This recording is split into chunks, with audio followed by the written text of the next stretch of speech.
Some people might say that Meghan Markle has finally managed to create the rift between his eldest son, Prince William, the Prince of Wales, and the King, King Charles, our brand new king. As ever, though, let me explain.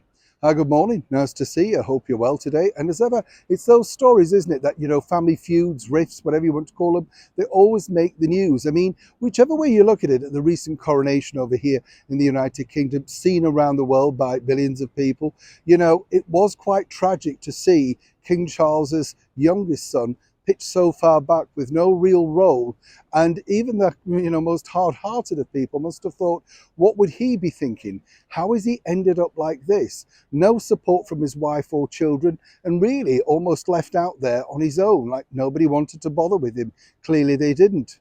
But of course, it's the recent events that have unfolded, particularly in New York, that have now highlighted just what a dangerous combination Prince Harry and, of course, the former cable TV actress Meghan Markle are. Because as we saw on that particular event, Women in Vision or whatever nonsense she turned up for, walking past the Hertz car sign, I mean, you couldn't make it any tackier, really, could you? She wanted to be billed as the Duchess of Sussex. Said to you many times before, I find this so incredibly embarrassing for her, because there she went on television saying titles mean nothing, but she's clinging to hers like a life raft in the Titanic. I mean, if you're not that bothered, if you're that focused and you believe, why do you want to be billed as that? You've done nothing to earn the title, no plans ever to visit the county of Sussex, I'm sure. So seemingly, while it was graciously accepted from you, from our wonderful Majesty the Queen, you should do the right thing and give it back. And this is exactly what Prince William, I'm told by a very good senior source, as ever, allegedly, inside palace walls, wishes to happen. Now, this has caused a lot of friction, as one can imagine, between the King and Prince William. I mean, not to the point where they're not speaking. They're both sensible and adult for that. But obviously, William can see how this plays out on the bigger platform to the world. It just doesn't look good. There you have these two royals, as was, of course, the Duke and Duchess of Windsor way back in the late 30s and 40s and 50s, parading around with royal titles, with meaningless jobs, nothing really to do, but of course not just making money on the back of the titles, but bringing the monarchy into disrepute. There's no other way of dressing it up.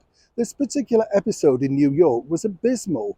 There is the mayor of New York brought into that, the New York police, all down to the fact that whichever way you look at it, whether it's Harry and Meghan or their brand new team, to press release a story like that in the hope they could get column inches, well, they did, but for all the wrong reasons. As I've told you before, if they strip the title away from Meghan, she can bill herself as Princess Henry. He would still remain Prince Harry. But the bottom line is Princess Henry is not necessarily the key that she'd be looking for. She would revert to Princess Meghan, obviously. But the bottom line is now William and the King have to sort out this mess, because over here in the United Kingdom, let me tell you, the angst against these two ex-royals is really building, and something truly needs to be done, particularly in the next round of funding, which is looming from the British government. As ever, it's a developing story, and when I know more, you'll know more. Neil Sean in the very heart of London.